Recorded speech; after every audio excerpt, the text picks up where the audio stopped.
Abbiamo ancora 4 relazioni.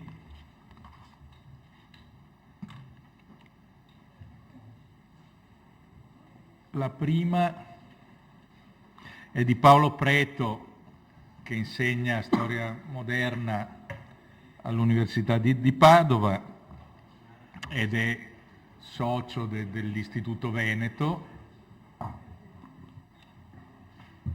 che propone una relazione sui falsi fotografici nella storia contemporanea.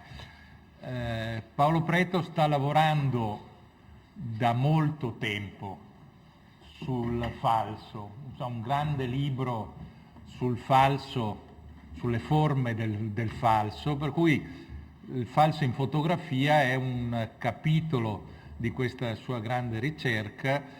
È uno storico di storia moderna, a mio parere tra gli storici padovani che più hanno sentito in maniera benefica anche la lezione degli Annals. Da subito ha praticato la storia culturale con grandi risultati scientifici, ma anche è andato alla ricerca di pubblici, non solo di specialisti, al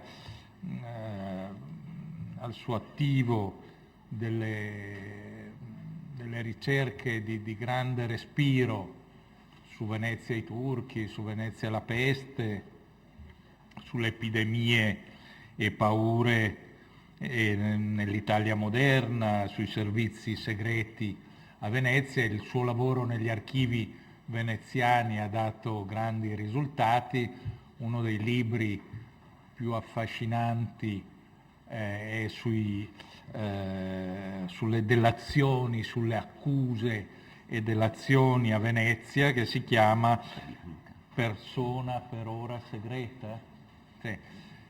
Ecco, gli lascio la parola, pregando tutti di stare dentro i 25 minuti, in maniera che poi alla fine di questa seduta ci sarà un rinfresco per i presenti e per gli invitati, i relatori, qui nella caffetteria qui a fianco. Grazie. Allora, con lo slogan "La foto non mente", verso la metà dell'Ottocento giornalisti e storici hanno coltivato per un attimo l'illusione che il nuovo mezzo espressivo sia lo strumento definitivo, certo, indiscutibile, per la fissazione della verità degli eventi storico-politici. D'ora in poi, si proclama da più parti, sarà difficile, anzi qualcuno dice impossibile, falsificare la memoria storica di uomini ed avvenimenti. L'illusione della foto o delle foto verità dura lo spazio di un mattino. I primi reportage dai campi di battaglia inclinano subito questa convinzione, anzi danno l'avvio a reiterate polemiche su vero e falso nella fotografia, che continuano ininterrotte fino ai nostri giorni, fino a generare addirittura posizioni estreme di tipo nichilistico che dicono che non solo la fotografia non è verità, ma anzi è falso per definizione, falso integrale. Lascio da parte, per motivi di tempo, notizie, polemiche e riflessioni sull'ambito dei falsi fotografici nella scienza e nella cronaca di attualità di ora e di allora. Mi limito ai grandi eventi storico-politici del XIX e XX secolo, con qualche riferimento anche all'attualità contemporanea, in larga parte nota, penso, ai presenti. Con svariate tecniche, fotomontaggio, ricostruzione, accostamento, ritaglio, reinquadramento, cancellazione, l'immagine fotografica viene fin da subito alterata o manipolata a scopo di propaganda, informazione, disinformazione. Come suggerito da molti teorici e storici della fotografia, falso in senso proprio è la foto che afferma o suggerisce eventi falsi o diversi da come realmente avvenuti, ovvero la foto vera di situazioni false. Falso in senso tecnico è invece la foto che ricostruisce post eventum un fatto reale, vero, non documentato però mentre avveniva.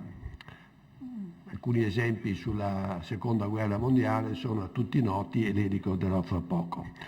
È stato detto con un'espressione molto efficace: chi controlla l'immagine di una guerra controlla il segno che quella guerra lascia nell'opinione pubblica e perfino nella storia.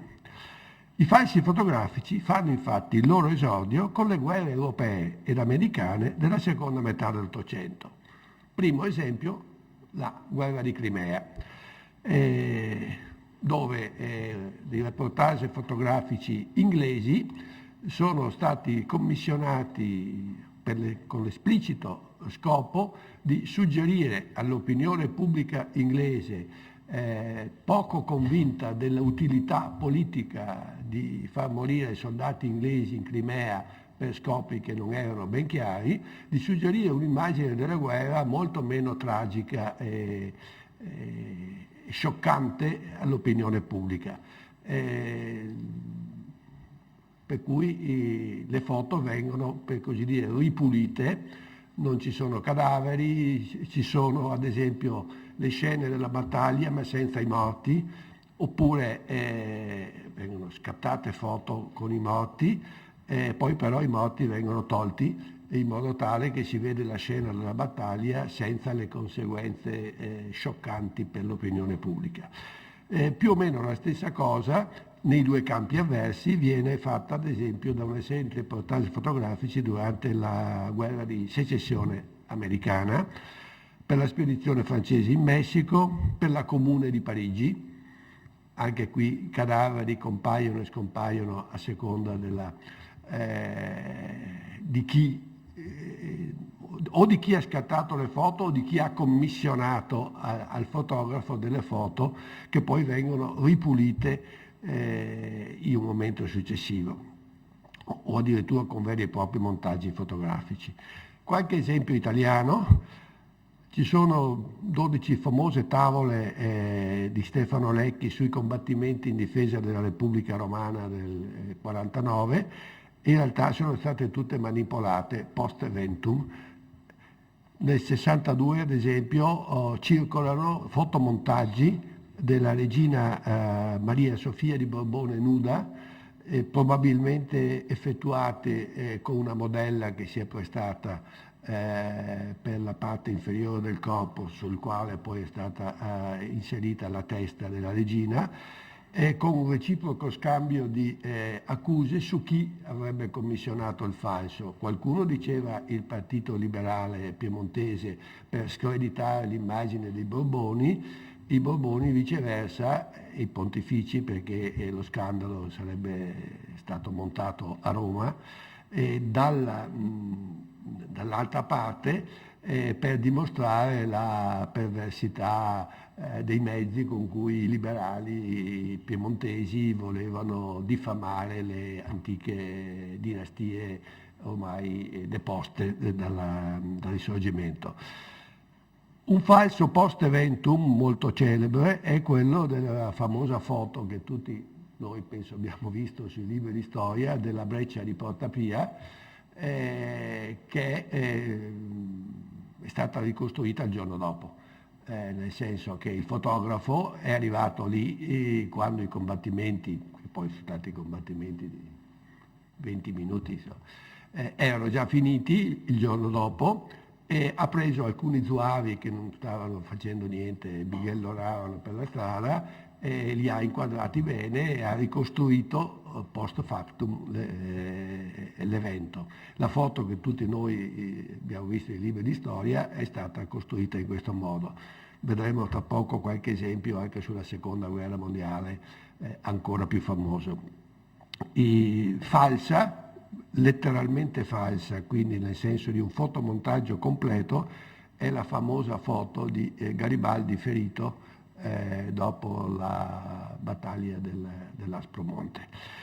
Che il nuovo mezzo espressivo si presti a impreviste finalità falsificatorie è in realtà convinzione diffusa in vari ambienti del giornalismo politico in tutta la seconda metà del Settecento. Ci sono esempi illuminanti che riguardano appunto la Comune di Parigi, ma quella che era rimasta per un po' ai margini del dibattito, cioè la discussione sulla verità, falsità delle foto in funzione di una documentazione storica, diventa, non è più un problema, viene accettato come luogo comune durante la Prima Guerra Mondiale, dove c'è una vera e propria corsa ai falsi fotografici da parte dei due schieramenti. Foto false, truccate, manipolate oppure deformate. Ecco, la cosa interessante è che compare durante la Prima Guerra Mondiale il falso non fotografico in senso stesso, ma il falso con la falsa didascalia, o meglio, col mutamento, l'inversione del significato dell'avvenimento, attribuendo una didascalia molto diversa dalla parte dei due schieramenti. Vi faccio 2 o 3 esempi molto significativi. Nel 1907, prima dell'inizio della guerra mondiale, era stata pubblicata sulla rivista berlinese Die Woche una foto che faceva vedere manovre della Marina inglese. Delle manovre della Marina inglese. Nel corso della guerra la stessa foto viene ripubblicata in varie sedi con una didascalia che dice che i soldati che si vedono sono fanti inglesi che scappano su un battello durante la battaglia sul canale Isère. Per cui un'altra foto, ad esempio, che mostra soldati francesi a cavallo diventa un attacco di cavalli tedeschi, ovviamente sul versante germanico. Una bella foto vede una famiglia francese che accoglie un soldato molto amichevolmente. Per un giornale francese l'ospite è un connazionale, per la Kriegsbilder è un tedesco, suggerendo quindi un'interpretazione completamente opposta del fatto che si voleva documentare. Gli alleati dell'intesa non sono da meno. C'è un bellissimo libro pubblicato molti anni fa da Arthur Ponsonby che ha raccolto un vasto campionario di falsi fotografici durante il conflitto, a cominciare ad esempio da moltissime delle note falsificazioni sulle cosiddette atrocità dei tedeschi durante la Prima Guerra Mondiale. Alcune vere, moltissime inventate completamente, attribuendo un significato completamente opposto a fotografie scattate sui luoghi delle operazioni militari o nelle zone occupate dai tedeschi. Qualche esempio. Tedeschi che avanzano in Belgio diventano tedeschi in ritirata. Dei sacchi di posta per i soldati tedeschi diventano secchi di biancheria lavati dai serbi costretti dagli austriaci invasori a lavorare come schiavi. Pogromi di ebrei in Russia vengono mostrati e illustrati come crimini delle orde germaniche in Polonia. Una folla davanti al Palazzo Imperiale di Berlino diventa una manifestazione di gioia per l'affondamento dell'Lusitania. Ovviamente foto utilizzata in America per stimolare lo spirito interventista dell'opinione pubblica, che non era molto propensa all'intervento in guerra degli Stati Uniti a fianco dell'Inghilterra.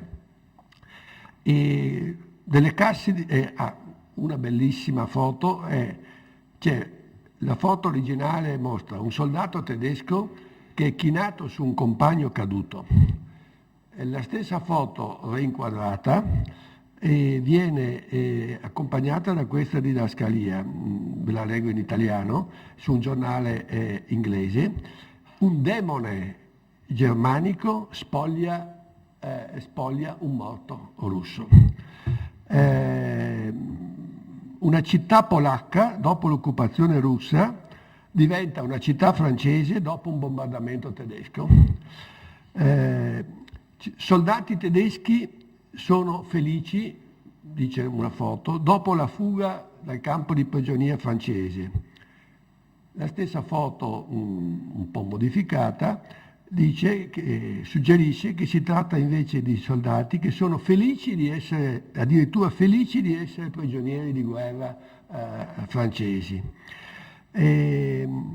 Una foto dice: ci sono tedeschi che portano fuori da Brest-Litovsk sacchi di grano. La stessa foto dice: sono soldati che stanno saccheggiando e potrei continuare con molti altri esempi. La pratica falsificatoria delle foto si intensifica negli anni che precedono la Seconda Guerra Mondiale e ovviamente soprattutto durante il Secondo Conflitto Mondiale, dove c'è una vera e propria guerra, per così dire, di falsi tra il periodico illustrato Parade britannico e l'omologo tedesco Signal. E anche qua qualche esempio fra i tanti. Questo forse è il più emblematico della continuazione della prassi di mantenere la stessa foto cambiandone il segno interpretativo e quindi falsificandone il significato reale.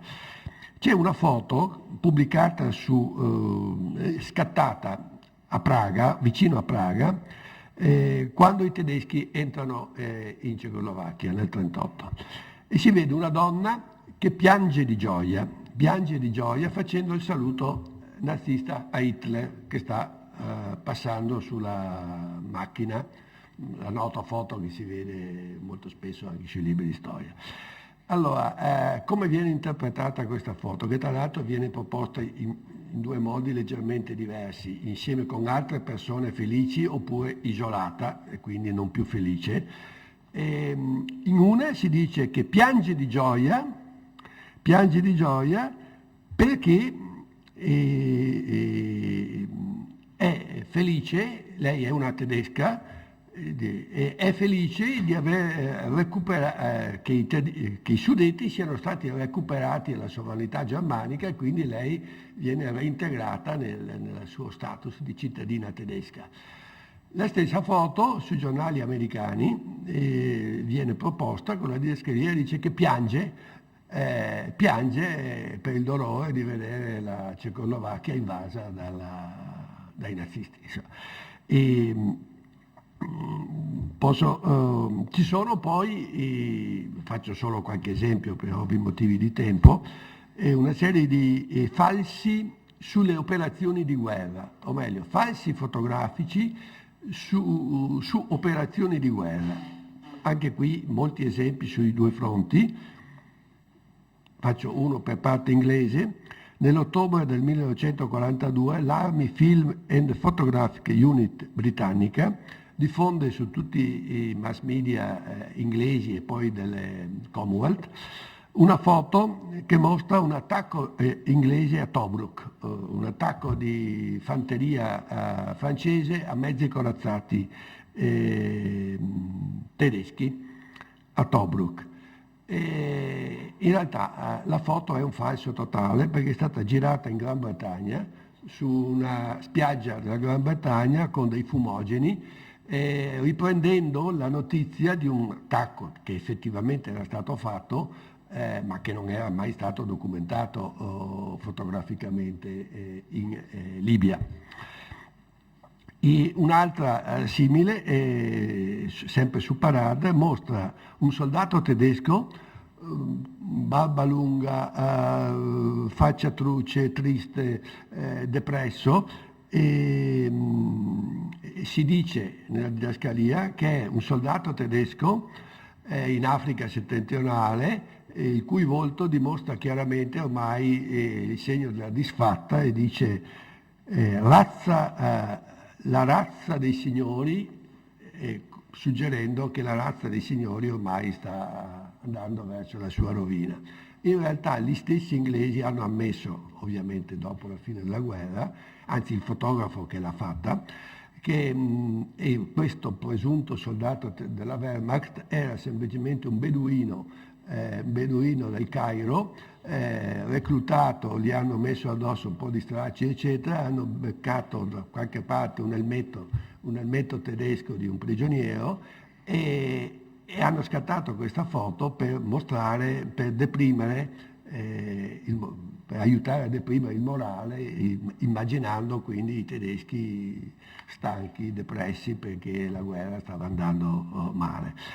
C'è una famosa foto diffusa questa volta dall'ufficio propaganda germanico, che l'ho vista anche su un manuale di storia un giorno, che fa vedere civili francesi che sputano su piloti inglesi o americani che sarebbero stati abbattuti sul cielo francese, e i civili francesi sputano su di loro perché sono quelli che hanno bombardato la Francia.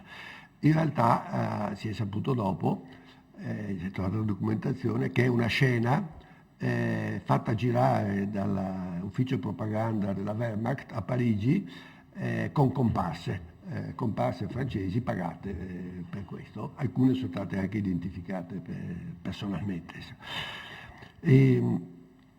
Il più tragico e il più importante dei falsi fotografici, su cui ritornerò poi un attimo quando parleremo di falsi nell'Unione Sovietica, nell'età staliniana, è il famoso dossier fotografico preparato dai servizi segreti russi per documentare ed è fatto girare nel mondo che le fosse di Katyn, voi sapete le fosse di Katyn, una località della Polonia dove i russi hanno ucciso circa 5.000 o 7.000, 30.000, ecco, ufficiali polacchi che erano stati catturati dopo la spartizione della Polonia nel 1939, uccisi con un colpo alla nuca in una foresta.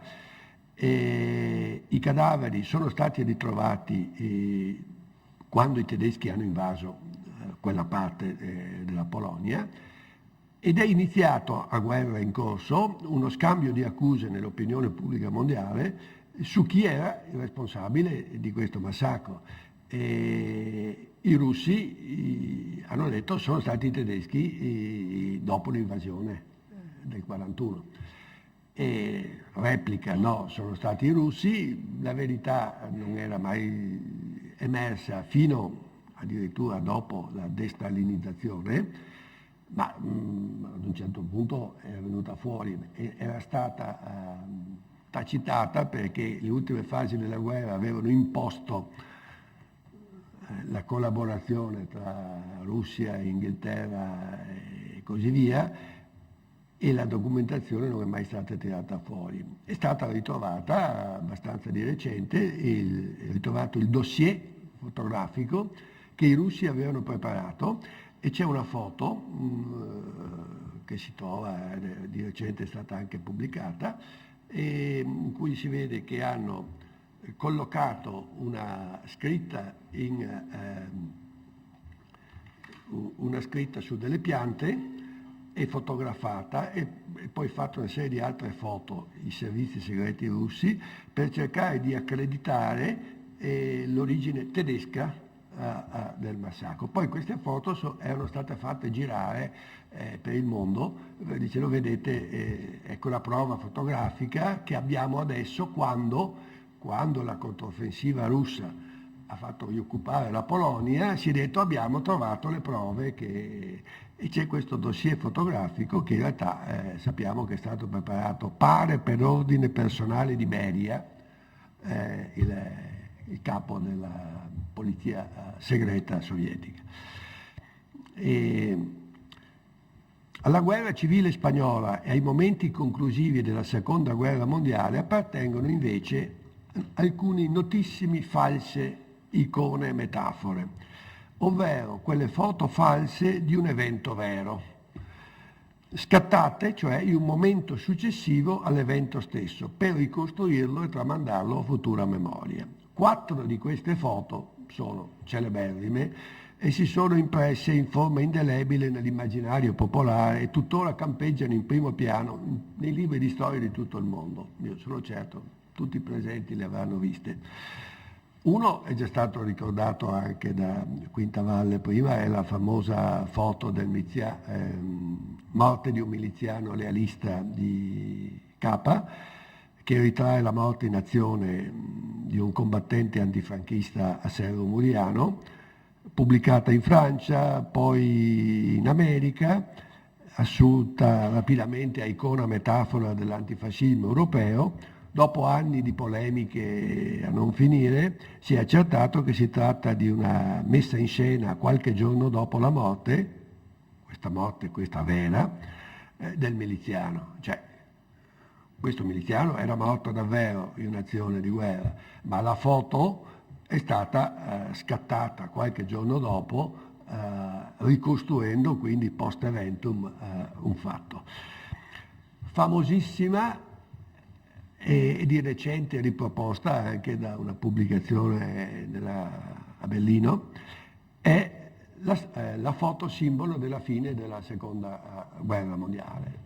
Io quando ho fatto il liceo mi ricordo il mio manuale di storia, fine della guerra mondiale, c'era la famosa foto, bandiera rossa con la falce e il martello, piantata sul Reichstag di Berlino.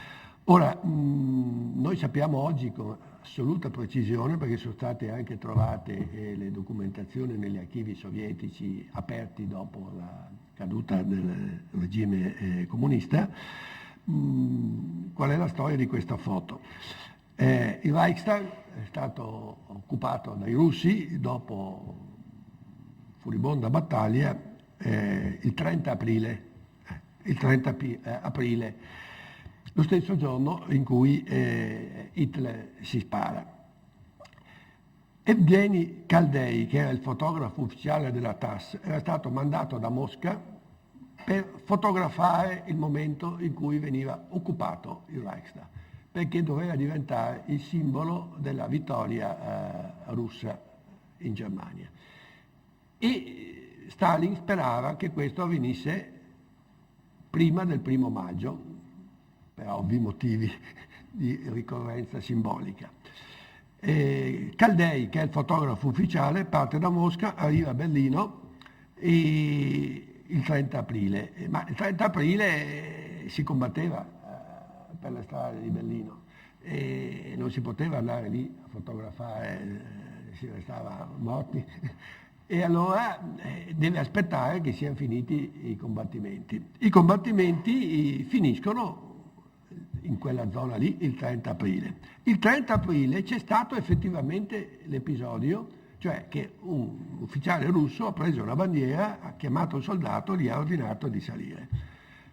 Ma quella scena non è stata fotografata, anche perché non era il momento. Il fotografo arriva il giorno dopo e deve mandare una foto a Mosca di sta cosa. E che cosa fa? Prende un soldato, gli dà una bandiera, lo fa salire e fotografa una scena così come era avvenuta, con un piccolo particolare, che non si accorge che nella fotografia c'è un particolare molto imbarazzante. Fotografa la scena, la spedisce a Mosca. Quando sviluppano, e il giorno dopo lo dovevano dare alla TASS e tutto il mondo, si accorgono, in un libro che è stato diffuso di recente si vede, che il soldato che innalza la bandiera ha non uno ma 2 orologi sul polso sinistro. Prova evidente di quello che tutti sapevano, che uno dei trofei più ambiti che avevano i soldati russi in Germania era di appropriarsi degli orologi dei tedeschi, che ovviamente prendevano dai cadaveri dei soldati tedeschi morti in combattimento. E questo se ne era messi 2, ma la cosa non era politically correct. E quindi a Mosca ripuliscono la fotografia tirando via i 2 orologi che non davano una bella immagine dell'esercito russo, e la nuova foto, quindi scattata il giorno dopo e ripulita dai 2 ingombranti orologi, è quella ufficiale che tutti noi abbiamo visto per anni, pubblicata sui libri di storia, quindi un falso post eventum, per così dire. La stessa cosa è, e anche questo penso sia noto a molti di presenti, la famosa foto della bandiera americana sulla collina di Iwo Jima, e falsa post eventum è anche la famosa foto della liberazione del campo di Mauthausen, che non è stata scattata nel momento in cui entrano i soldati, ma ricostruita il giorno dopo con unità fotografiche dell'esercito alleato. Siccome ho solo pochissimi minuti, voglio solo ricordarvi che gli esempi più clamorosi di falsi fotografici sono quelli che io potrei riassumere sotto una terminologia ormai notissima, che è la damnatio memoriae fotografica nei regimi comunisti. Tutti sanno come viene fatto sparire Trotsky, sparire fisicamente, sparisce con l'uccisione in Egitto, in Messico, scusate, ma in realtà era già sparito dall'opinione pubblica sovietica, perché le sue foto scompaiono completamente in tutte le pubblicazioni ufficiali, a volte in modo ben fatto, a volte lasciando anche delle situazioni abbastanza strane, pezzi di qua, pezzi di là, a volte addirittura facendo dei fotomontaggi per fare in modo che ci fosse Stalin dove c'era Trotsky e viceversa. Tenete presente che poi c'è anche una damnatio memoriae all'incontrario: dopo la destalinizzazione ricompaiono alcuni personaggi da una parte o dall'altra, e la damnatio memoriae fotografica poi fa scuola in tutti i paesi a regime comunista.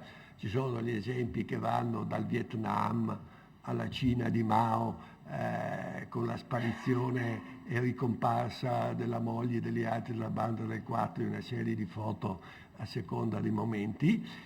Io però vorrei concludere questa parte, e anche l'ultima poi perché il tempo è scaduto, ricordandovi il più clamoroso e anche simbolico esempio di falso fotografico per rimozione o damnatio memoriae, che è anche ricordato in un bellissimo passo dello scrittore ceco Milan Kundera, che lo ricorda all'inizio del suo libro, di questo libro, che lui ha scritto quando era in esilio in Francia, dopo la primavera, la normalizzazione della primavera di Praga, e che è documentato fotograficamente. Quello che lui dice lo ha vissuto. Riassumo brevemente: 1948, colpo di Stato comunista che porta all'instaurazione del regime comunista a Praga. C'è una foto simbolo di questo colpo di Stato. Il segretario del Partito Comunista Gottwald esce sul balcone di un palazzo di piazza San Venceslao a Praga, insieme con alcuni altri esponenti del Partito Comunista ceco e slovacco, e invita la classe lavoratrice ceca a prendere il potere contro i nemici del popolo, eccetera. Il giorno dopo i comitati di azione comunisti di Praga in pratica assumono il potere nelle fabbriche, negli uffici, nello stesso esercito. E c'è una foto che ritrae il discorso che fa Gottwald. Era freddo, comincia a nevicare, Gottwald è abbastanza anziano, un po' malandato di salute, calvo. Ha visibilmente freddo. Vicino a lui c'è Klementis, segretario del Partito Comunista Slovacco, che con un gesto cameratesco si leva il berretto e lo mette sulla testa di Gottwald. Questa foto immediatamente diventa l'icona, il simbolo del cameratismo socialista e della instaurazione del potere operaio nella Cecoslovacchia socialista. Viene addirittura diffusa nelle scuole, nelle scuole di tutta la Repubblica Cecoslovacca come simbolo dell'avvento del nuovo Stato socialista cecoslovacco. Questo 48. 1952 Klementis, segretario del partito ceco, viene arrestato insieme con una serie di altri esponenti comunisti con l'accusa di titoismo, deviazionismo borghese e tradimento della patria socialista.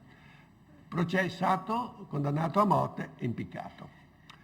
Immediatamente in tutte le scuole della Repubblica e in tutti gli uffici scompare per qualche giorno la foto e ricompare di lì a un po' di tempo ripulita, cioè non c'è più Klementis.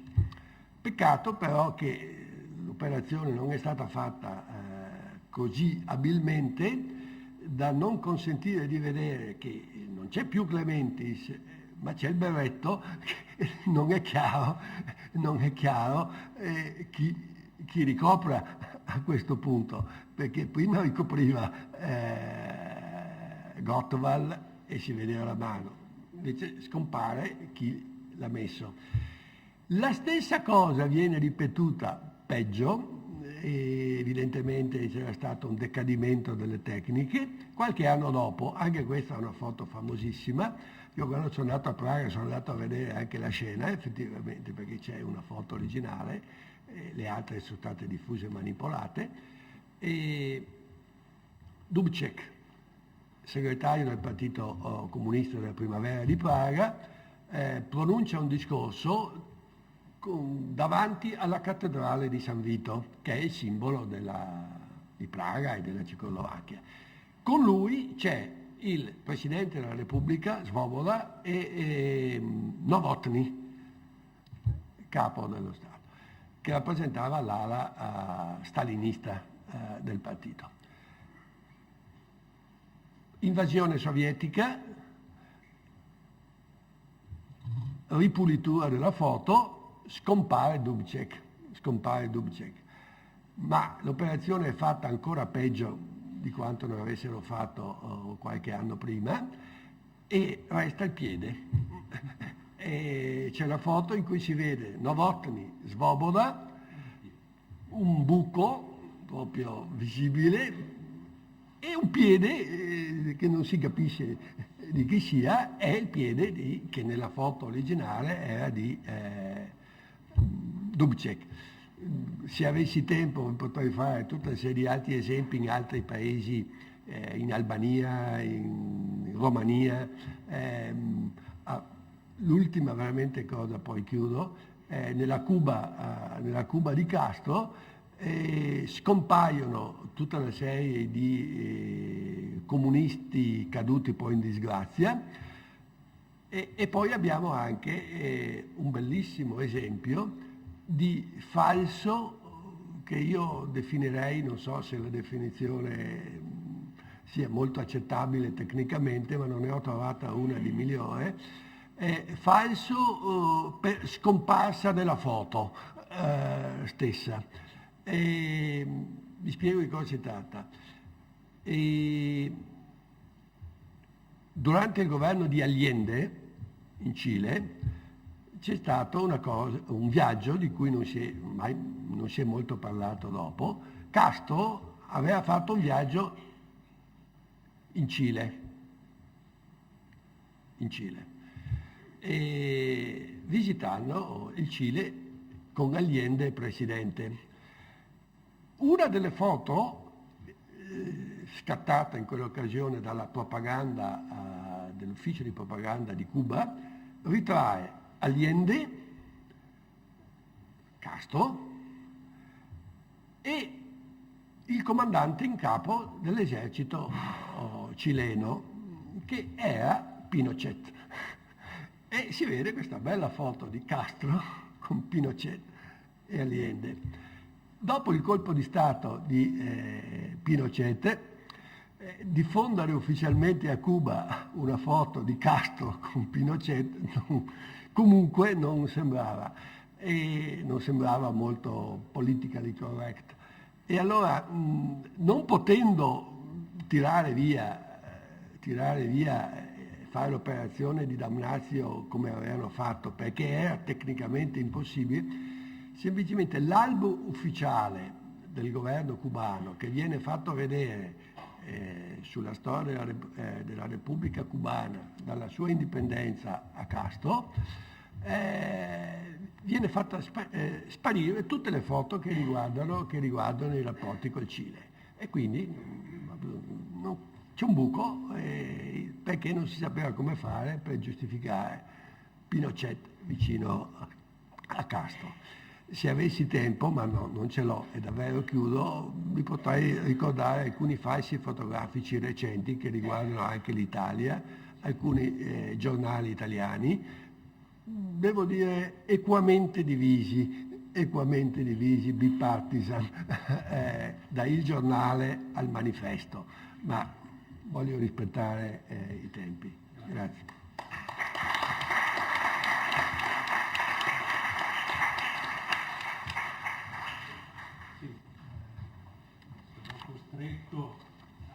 Chiedere rispetto ai tempi a tutti gli altri relatori, gli atti verranno pubblicati, quindi c'è la possibilità poi di sviluppare meglio mi scuso appunto, ma i tempi sono veramente stretti. Grazie a Paolo Preto che ci ha dato come un'anticipazione di questa sua grande ricerca che spero esca presto. E adesso do la parola a Pierre Sorlen chiedendo, se possibile, per ragioni tecniche, a Tomassini di invertire i posti.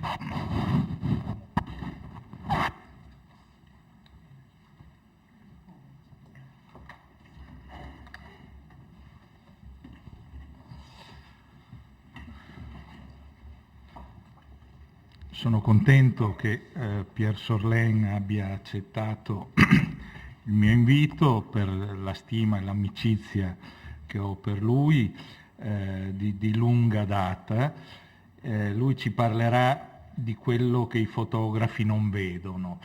Sorlen è un sociologo che ha cominciato a pubblicare dei testi importanti di sociologia legata ai media già dagli anni 70, un po' come diceva Quintavalle, in un'epoca in cui non era così facile uscire dagli ambiti disciplinari, insomma, e molto presto ha pubblicato un testo fondamentale per gli studi italiani di cinema, di storia culturale cinematografica, che è Sociologia del cinema, uscito in Italia nel 79. Molte altre sono i suoi saggi, si è occupato di sociologia dei media, di tutti i mezzi audiovisivi, e di storia nei film. Ha pubblicato in Inghilterra un libro sull'identità del cinema italiano, ha lavorato sulla storia in televisione, sulla guerra in televisione, e ha scritto anche un libro che si chiama proprio I figli di Nadar, che in qualche modo ho citato nella mia introduzione. Lo ringrazio e gli do la parola. Grazie. D'estate vado a fare il bagno in un fiume sotto un ponte romano, un monumento famosissimo, e ogni anno centinaia di turisti vanno a vedere questo monumento. Lasciano la macchina, prendono una piccola strada e all'improvviso, dopo una curva, ecco il monumento. E allora tutti si fermano e scattano una fotografia. La valle a monte è molto bella, è selvaggia e ci sono alberi abbastanza strani, ma nessun turista va a fotografare questo. E tutti i turisti sono convinti di aver fatto una fotografia originale, ma hanno soltanto riprodotto la fotografia che si può vedere su tutti i manifesti e su tutti i volantini di pubblicità. Quello che voglio dire è che l'atto fotografico non è totalmente libero, dipende da regole non formulate, non scritte, che dipendono dalla formazione del fotografo, dall'ambito nel quale vive, dal suo oggettivo e anche dei modelli che ha visto. C'è in un certo senso un visibile e un non visibile fotografico. Non visibile, evidentemente i fotografi non sono ciechi, vedono quello che hanno sotto gli occhi, ma per motivi vari non vogliono fare o non possono o pensano che è inutile, in ogni caso non fotografano certi aspetti di quello che hanno davanti allo sguardo. Questo può sembrare un po' teorico e vorrei illustrare questo aspetto dell'atto fotografico con 3 esempi presi in 2 paesi, Austria e Francia, e in 3 momenti del Novecento. Il primo esempio è quello della famiglia Romberg. I Romberg erano industriali, avevano una fabbrica tessile, i più importanti industriali di Romberg all'inizio del Novecento. E ricchissimi, come era il caso per molte famiglie all'epoca, si interessavano molto all'arte, teatro, pittura e evidentemente fotografia. Tutta la famiglia fotografava, le foto non sono filmate. Hanno lasciato 4 enormi volumi che si possono vedere nell'archivio comunale di Dornbin, dove ci sono tutte le fotografie che hanno scattato. Il secondo esempio è una serie di 25 foto scattate nel 25 in una concia francese, la concia Briançon. Il padrone della concia aveva pensato che poteva mandare queste foto ai clienti come pubblicità per il suo lavoro. E queste foto sono state fatte da un fotografo professionista, anonimo, non ci sono firme, ma che evidentemente, senza essere un genio, era un ottimo fotografo. E l'ultimo esempio è l'insieme delle foto scattate da fotografi professionisti mobilitati durante la guerra di Algeria. Dunque un insieme, anche lui anonimo, ma di origine molto, molto diversa. Ecco qua una foto dell'album dei Romberg. È una tipica fotografia amatoriale, c'è troppo spazio sopra e in basso il primo piano è quasi totalmente cancellato. I Romberg e i loro amici hanno fatto una gita in montagna, tutto un intero giorno, e al ritorno hanno fatto la classica fotografia di gruppo. Modello tradizionale, poco da dire, c'è evidentemente il fatto che questi uomini hanno la giacca, la cravatta, hanno camminato tutto il giorno sotto un sole di luglio senza togliere la giacca. Seconda fotografia, sempre i Romberg e i dintorni. Questa è una società per la promozione degli alberi frutticoli. Dunque hanno fatto una riunione come promuovere questi alberi e dopo hanno scattato la tradizionale fotografia di gruppo. Questi sono 2 esempi di una serie importante negli album dei Romberg. C'è un numero importante di foto più o meno uguali. E già possiamo cominciare a intuire quello che vuol dire visibile e non visibile. Negli album c'è il villaggio dove la famiglia aveva la casa di campagna, gli amici, la famiglia, anche tutto il villaggio, ma non c'è nessuna fotografia della fabbrica. Vivevano riccamente grazie alla fabbrica e non vediamo mai il lavoro, i lavoratori, il materiale, la produzione. Dunque per loro che vedevano, nel senso fisico della parola, che vedevano la fabbrica, pensavano che questo non era importante, che la parte importante della loro vita era la vita in campagna e gli amici. Il visibile in questo caso è il fatto di non vedere l'interesse potenziale di certe fotografie.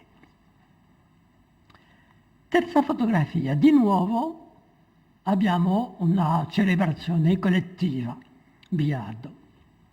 Ma c'è qualcosa di nuovo in questa foto. Sulla sinistra c'è una signora e non sembra a suo agio. Si vede che probabilmente è stata chiamata.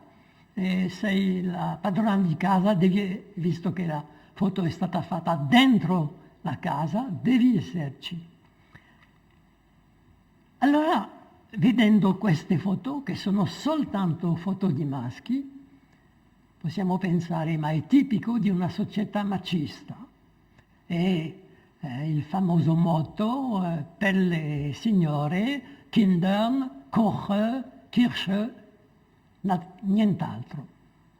Per questo non è vero. Se vediamo l'insieme delle foto, la presenza femminile è fortissima. Per esempio, i padri, i maschi, si occupano dei bambini come le signore. La cucina, evidentemente ci sono i domestici, ma non c'è nessun disdegno nei confronti dei domestici, apparescono sulle foto. E abbiamo qua la visione di un mondo dove esiste una reale uguaglianza tra donne e maschi. E allora quello che mi sembra interessante è che, da una parte, l'insieme dei 4 volumi dà un'immagine di una società molto avanzata, che in un certo senso l'idea non esisteva all'epoca, ma era una società femminista, che però nei momenti più o meno ufficiali non si poteva far vedere le signore. C'era dunque un'ideologia della foto collettiva e che era un'eredità del passato che rimaneva molto forte nel presente per una piccola serie di foto, mentre l'insieme del materiale mostra una società totalmente diversa.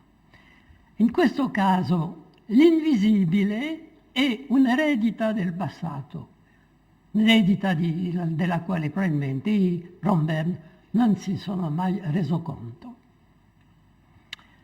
Passo adesso al secondo esempio, la concia. Come lo sapete probabilmente, la parte più difficile per trattare le pelli è la pulitura. Le pelli arrivano, sono piene di carne, di piccoli pezzi di carne, bisogna pulire e per questo le conce erano sempre costruite lungo un fiume, un canale. Dopo una lavorazione molto lunga, le peli venivano mandate a uno spazio particolare per asciugarli. Abbiamo qua la parte dove si fa l'asciugatura. Allora, prima nota, questa foto è fatta benissima, evidentemente l'operatore ha calcolato tutto, ha calcolato la profondità di campo, ha calcolato la luce. Le 25 foto sono state scattate con luce naturale, non ha voluto usare una luce artificiale. Detto questo, questa foto è stranissima, perché a destra vediamo un uomo che non fa niente, accanto a lui un altro, ma non si vede bene cosa fa. metà della foto ci sono due signori, un operaio e uno in borghese, che chiacchierano.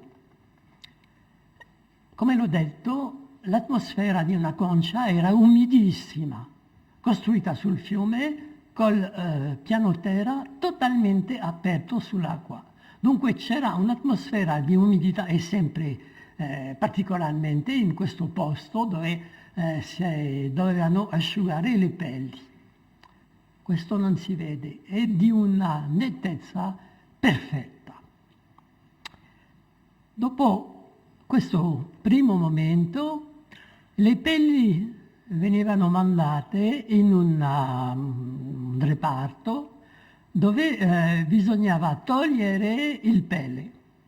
Allora questo si faceva, c'era una piccola ruota con lame e le operaie dovevano con la pancia e con le braccia tirare le pelli e le lame toglievano il pelle. Dunque le cinghie funzionavano e dovremmo vedere invece di queste immagini perfettamente netti, dovremmo vedere soltanto nell'aria la forma poco visibile delle cinghie che rollano. Evidentemente c'era un polvere clamoroso, enorme. Si lavorava totalmente in un'atmosfera di umidità e di polvere.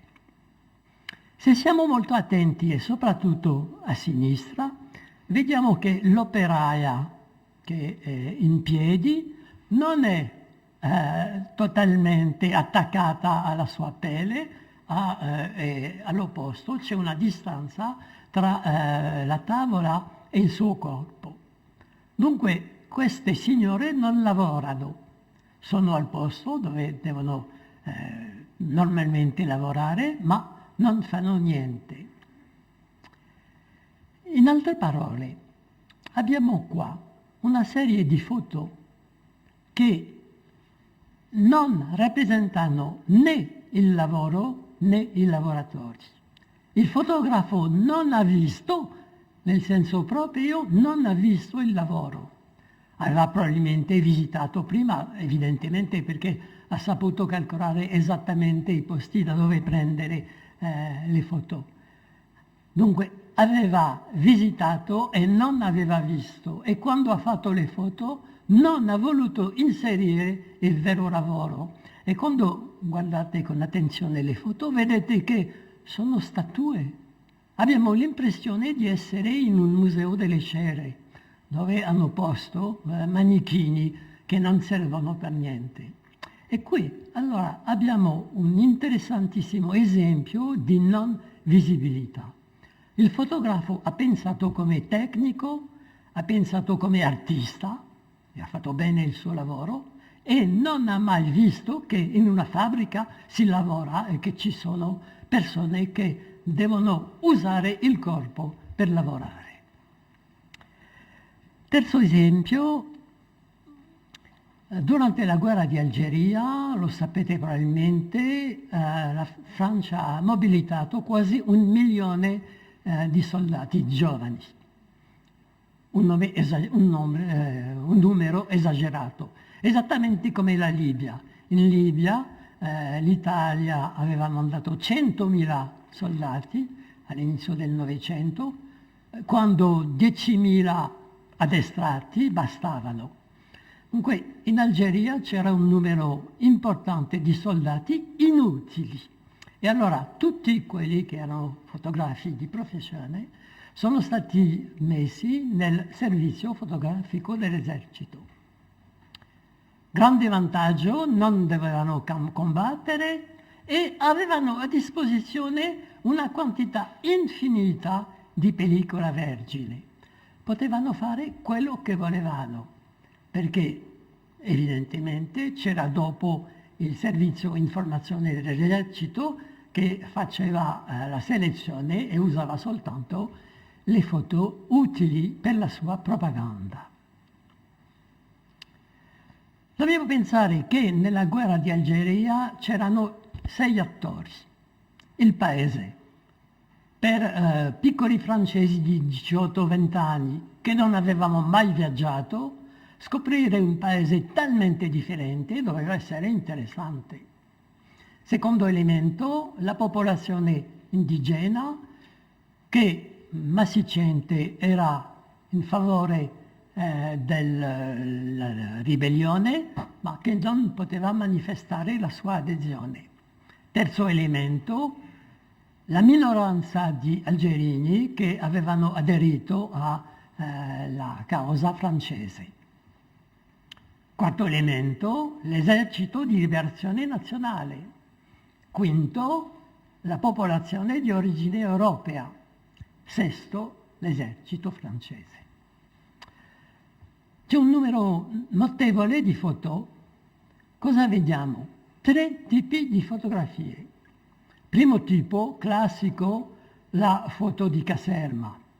La cantina, il dormitorio, il lavabo, le cose che sempre vengono fotografate, poco interessante.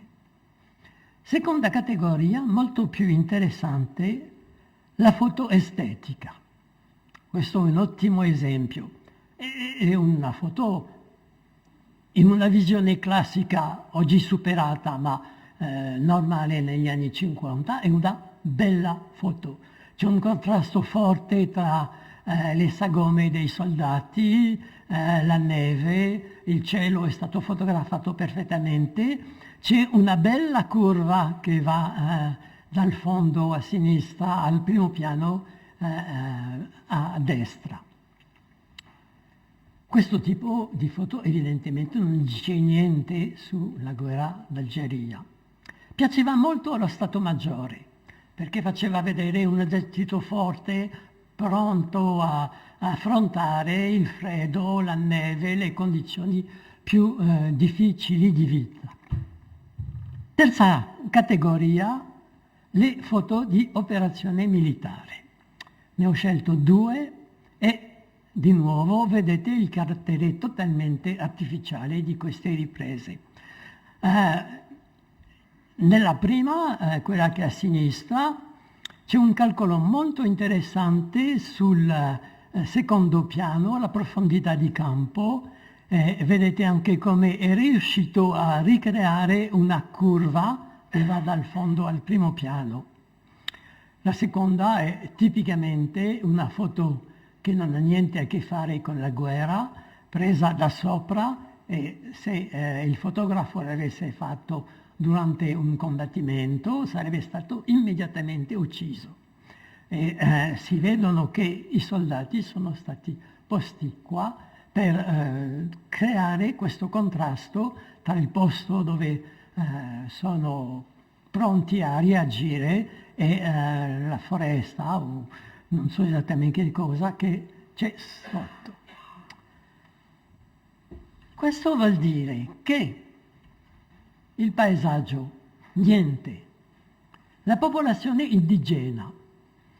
La Francia faceva propaganda per dire siamo qua per dare alla popolazione indigena educazione, sanità, eccetera. Era una bellissima occasione, si poteva per esempio fotografare una scuola con i piccoli arabi e il maestro, un francese che insegna non so che cosa. Niente. I ribelli. Ho trovato, ce ne sono probabilmente altri, ma ho trovato 3 foto. E evidentemente, classicamente, su una delle foto c'è un ribelle ferito che viene curato da un infermiere francese. Popolazione francese o europea, perché c'erano anche molti spagnoli e maltesi. Niente. Teoricamente la Francia è qua per proteggere il 1.000.000 di europei che vivono da molto tempo in Algeria, invisibile. Quello che i fotografi fotografano è soltanto l'esercito. L'esercito si fotografia se stessa e nient'altro. E direi che in questo immenso mondo del non visibile c'è già la vittoria della ribellione. Evidentemente un esercito che non era capace di vedere il paese dove doveva combattere, che non vedeva la popolazione, neanche la popolazione che doveva proteggere, questo esercito non voleva combattere. La disfatta dell'esercito francese si legge direttamente nella fotografia. Dunque ho tentato di vedere molto rapidamente, perché il primo relatore non ci ha lasciato molto tempo, ho tentato di vedere 3 esempi di non visibilità. Il primo, quello del fotografo di Annonay, della Concha, è molto chiaro. È l'estetica che ha determinato le sue scelte. Ha fatto bene e non ha mai pensato all'oggettivo preciso di quello che il padrone della Concha aveva chiesto. Il secondo esempio, quello dei Romberg, è già più complicato perché c'è un uso normale, familiare, regolare della fotografia, e di una fotografia che ci dà un'idea straordinaria della vita di una famiglia borghese prima della Prima Guerra Mondiale. Come documento sulla vita borghese è fantastico e potrebbe essere usato soltanto come questo. Però mi è sembrato interessante anche di mostrare che c'è un piccolo aspetto di non visibilità. Il terzo esempio, quello della Francia, è il più curioso, perché fino a un certo punto c'era una complicità totale tra i fotografi che non volevano uscire, non volevano fotografare niente, e lo Stato Maggiore. Gli ufficiali non hanno mai chiesto ai loro fotografi di andare al di là, come se per loro fotografare questa guerra ingiusta, fotografare il combattimento di un esercito moderno contro ribelli senza armi era impossibile, fino a un certo punto era vergognoso. E allora c'è stata un'intesa maldetta tra i fotografi e i loro capi. In questo senso l'invisibile è l'effetto, il risultato di una comune visione mentale della guerra. Quello che ho voluto dire è che la fotografia è una fonte storica e come tutte le fonti deve essere criticata. La critica dei fonti è il primo passo della ricerca storica. Però non basta, anche se è molto importante, vedere i falsi, il rapporto tra le didascalie e le foto, gli errori.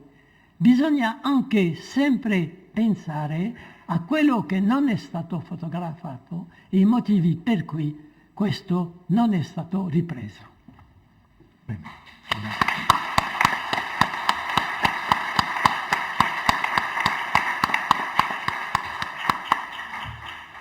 Grazie. Ricordo che nella Prima Guerra Mondiale c'erano proprio degli ordini e dei manuali che venivano dati ai fotografi di guerra e agli operatori di guerra su tutto ciò che non dovevano fotografare, praticamente tutto. Praticamente non c'erano delle cose che potevano fotografare, però erano ammessi insomma al fronte. E così anche in Francia una delle regole già dalla Prima Guerra Mondiale per fotografi e operatori era via i cadaveri in posa macabra. Non si dovevano far vedere i cadaveri in più in posa macabra. Devono essere sempre embedded. Cioè, sì, però sfuggono un sacco di... in realtà.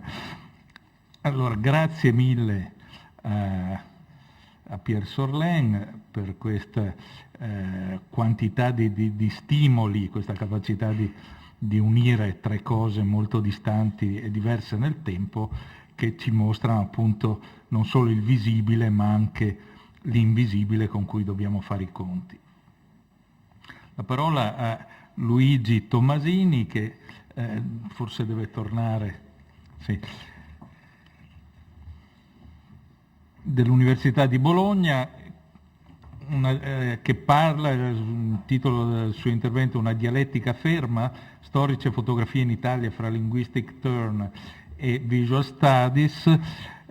Tomasini insegna, è uno storico del mondo contemporaneo che da ormai diversi anni insegna anche storia e fotografia, storia e conservazione e catalogazione della fotografia e degli audiovisivi, fa un lavoro di storia culturale importante, si è occupato di vari aspetti di storia fotografica, dalla fotografia e fascismo all'immagine del campione, dalle fotografie in Lucania nel XX secolo alle possibilità d'uso storico o degli storici come possono utilizzare gli archivi in rete. E anche presidente della Società Italiana della Fotografia. Bene, ti do la parola. Buongiorno, sarò estremamente schematico, ho un intervento scritto più articolato, ma che darò agli atti e cerco di abbreviare al massimo per motivi di tempo. Allora, io sono uno storico e sono stato, diciamo pure, torturato fin dall'inizio della mia avventura fotografica, che è iniziata con la prima grande mostra Linari del 77, dalla concezione dei miei colleghi storici che quando dicevano te ti occupi di fotografia, certo, la fotografia è una fonte per la storia. Ora, Cantimori diceva qualsiasi cosa è una fonte per la storia, anche il biglietto del tram. La fotografia di cui ci occupiamo oggi in questa maniera così ampia è una fonte per la storia, ma è tante altre cose.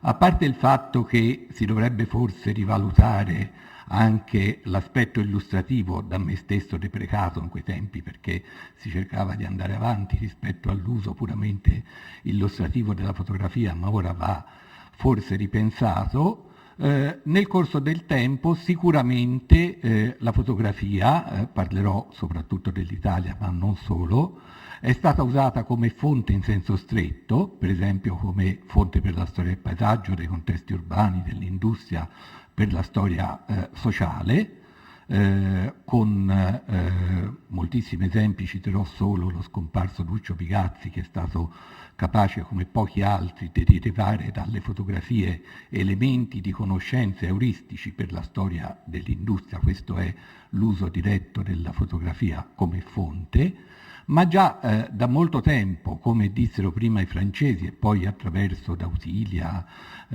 Vignemi, Fiorentino e altro è entrato anche da noi, la fotografia come agente di storia. Quindi gli usi sociali della fotografia, di cui ci ha parlato ampiamente Sorlen e in parte anche Quintavalle, e quindi le azioni e i processi legati alla comunicazione e alla propaganda. Questo è il campo forse più frequentato dagli storici. Per gli storici è molto facile parlare dell'uso della fotografia nella propaganda, perché ovviamente, non sto a approfondire questo punto, si trovano in casa loro. Studiare le fotografie del fascismo sapendo che abbiamo le veline del fascismo dall'altra parte, cioè le istruzioni, è chiaro che facilita molto questo aspetto.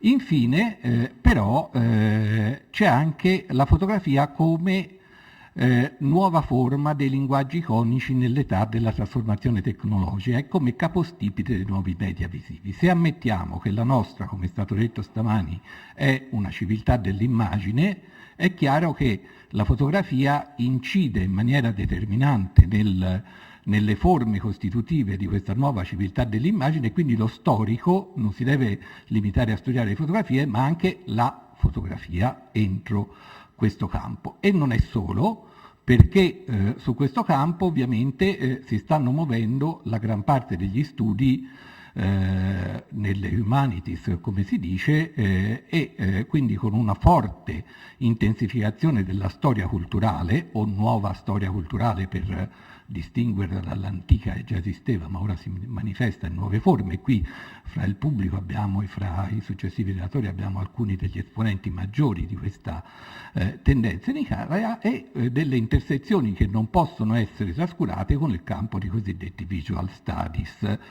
Per questo io mi concentro in questo intervento soprattutto su questo ultimo punto, perché mi pare quello più di frontiera, anche se gli altri due, cioè le fonti e la fotografia agente di storia, certamente restano costitutivi. Ecco, altra cosa, quelli erano i problemi di metodo. Qui abbiamo i contesti, cioè l'interesse degli storici della fotografia in che ambito si muove. Prima di tutto bisogna periodizzare, gli storici devono sempre periodizzare, e bisogna dire, qui lo dico anche per esperienza personale che è di molti altri di noi, che c'è una vera e propria esplosione negli anni 70. È da lì che parte, lo vedremo molto se arriverò a farlo nella seconda parte dell'intervento dedicato al caso italiano, dove però diciamo, diamo per ora per assodato che l'esplosione è negli anni 70, dopo alcuni interventi pionieristici anche importanti. Vi è una coincidenza evidente con il linguistic turn propriamente filosofico di Rorty e altri è del 67, e quindi con gli anni di gloria, come dice Arcangeli, che è uno studioso, della storia culturale. Inoltre non c'è solo la fotografia usata dagli storici, ma c'è la fotografia in tutto l'immenso campo della divulgazione storica e perfino, importantissimo, della editoria scolastica. I libri di scuola dei miei tempi erano estremamente poveri di fotografie, quelli di mio figlio sono pieni di fotografie. Inoltre esiste una memoria da distinguere fortemente rispetto alla storia, cioè una memoria fotografica diffusissima sul territorio. Io cito sempre ironicamente Poppi Comera, che era Poppi, ridente castello di Poppi in Toscana. Ci sono centinaia e centinaia di volumi apparsi senza ambizioni storiche, ma che testimoniano dell'esplosione di questa memoria fotografica che sicuramente ha inciso sul lavoro degli storici. Tutto questo ci porterebbe a dire cosa? Che l'interesse degli storici per la fotografia si muove entro quest'onda, entro questo contesto, e quindi arriva un po' come deriva naturale di un processo più generale di creazione, costituzione e sviluppo di questa cosiddetta civiltà dell'immagine, che non definiamo meglio. E invece probabilmente no, cioè o almeno a noi interessa in questa sede vedere quali sono le dinamiche interne che portano all'emergere dell'interesse dell'immagine in campo storiografico. Durante tutto l'Ottocento si può dire certamente che il ruolo delle immagini era estremamente ridotto. Sicuramente, avanzo questa ipotesi, però suffragata da altri studiosi naturalmente, che influisce il fatto che le maggiori filosofie della storia attribuiscono un chiaro privilegio al logos rispetto alla rappresentazione. Hegel aveva un'antipatia spiccata per il paesaggio, perché il paesaggio non era dialettico, e quindi lo relegava anche con un certo disprezzo nella sfera dell'estetica, ma il paesaggio è soggettivo, da qualunque parte si veda, cambia, non è più lo stesso, quindi è difficile farlo. Scusate, ora banalizzo in maniera estrema per esigenze di sinteticità. Invece, essendo la relazione dialettica necessariamente diacronica, la storia viene a collocarsi, secondo lo storicismo hegeliano e tutti i suoi successori, in posizione privilegiata nel processo di conoscenza, il quale processo di conoscenza viene inteso come uno sforzo conoscitivo che ripercorre la complessità e la necessità del percorso del logos attraverso la dialettica, e quindi complica ed arricchisce, ma in definitiva ribadisce il nesso necessario fra causalità, diacronicità e intelligibilità. Alla fine Hegel dice tutto ciò che è razionale è reale e tutto ciò che è reale è razionale. Da qui la possibilità per gli storici di fare il loro mestiere, se no sarebbero degli antiquari, sarebbero come Muratori, Ludovico, immenso e grande, ma collezionisti di antiquaria, di memorie del passato.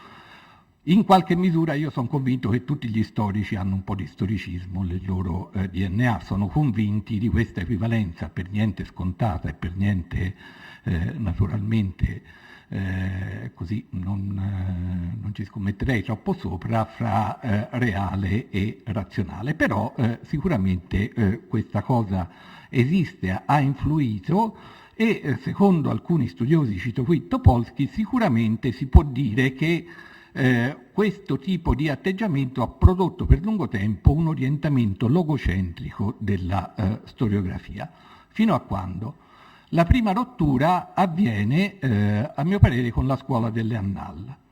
Al posto della linearità del discorso storicista che segue un filo logico, diacronico e causale, sia pure complesso come si è detto, le Annales dilatano il tempo storico, riconoscono la storia come il frutto dell'interazione di processi storici complessi e soprattutto che si muovono su tempi diversi. Quindi le cause e gli effetti ci sono, le Annales sono addirittura accusate da alcuni studiosi di determinismo causale, quindi non sfuggono a questa logica, però siccome gli effetti si collocano su tempi diversi e hanno intensità diverse, il famoso esempio di Braudel delle onde del mare e delle grandi correnti sotterranee, questo obbliga non solo a percorrere i fili verticali del diacronismo, ma anche a descrivere, a vedere le sincronie, a vedere quello che in archeologia si dicono le stratigrafie istantanee, cioè ogni tanto gli archeologi, l'ho scoperto frequentando gli archeologi del mio dipartimento, scavano, ma a un certo punto dicono basta, bisogna fare una stratigrafia istantanea, per vedere anche le relazioni orizzontali oltre che le relazioni verticali. Questa cosa che le Annales praticano, e senza teorizzarla troppo, la teorizza in realtà Walter Benjamin. Sono d'accordissimo con Quintavalle sul fatto che Benjamin è una miniera. Prima di tutto gli va riconosciuto di avere attribuito la fotografia al campo degli studi culturali. Nel momento in cui lui pubblica l'opera d'arte nell'epoca della sua riproducibilità tecnica, è chiaro che la fotografia entra a pieno diritto in quelli che oggi chiameremo studi culturali, non quelli che allora si chiamavano, però questo non lo sviluppo. Quello che volevo portare, che invece non ha influito, ma che è nel titolo del mio intervento, perché mi sembra un'intuizione ancora feconda, è quest'idea dell'immagine dialettica per Benjamin. È una cosa estremamente complessa, qui l'accenno e basta, anzi la riporto non nella traduzione originale, ma in una traduzione un po' forzata forse, che sta nel libro di Mirzoev sulla cultura visuale, per dire che influisce sulla ripresa dei visual studies in questa precisa formulazione. Un'immagine è quel qualcosa in cui il poi e l'ora sono riuniti in un insieme simile a un lampo di luce. In altre parole, un'immagine è una dialettica ferma, cioè va argomentato, però grosso modo Benjamin, che pure ha un solido background marxista e quindi dialettico, ci dice: guardate, la dialettica non è solo la storia, ma la dialettica è il movimento del logos. La storia si inizia quando noi siamo capaci di fermare. Lui dice addirittura il fenomeno originario della storia è la riflessione sulla sincronia. Ora, non lo sviluppiamo, però diciamo solamente che Benjamin introduce a livello teorico, anche se sta nei passaggi questa frase e non era allora naturalmente divulgata, però già esiste nella cultura europea questo problema del nesso fra sincronia e diacronia, e però anche fra caso e causalità, perché all'orizzontalità delle configurazioni spazio-temporale può appartenere anche il caso.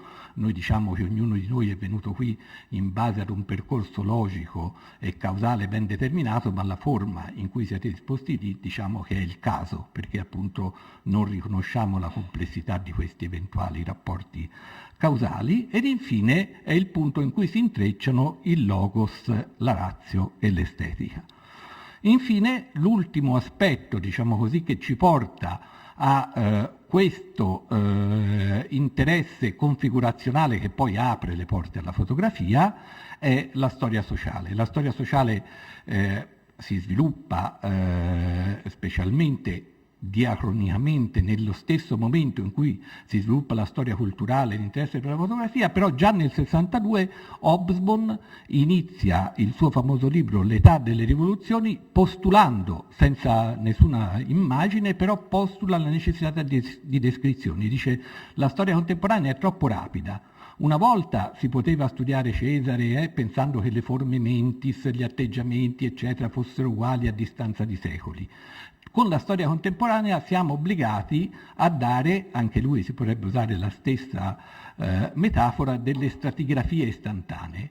Non a caso Hobsbawm insieme a Goulon sono gli iniziatori del primo grande dibattito forse sull'uso delle immagini nella ricerca storica che avviene alla fine degli anni 70 e che apre questo grande campo per la storia sociale. Sicuramente le immagini fotografiche sono importanti.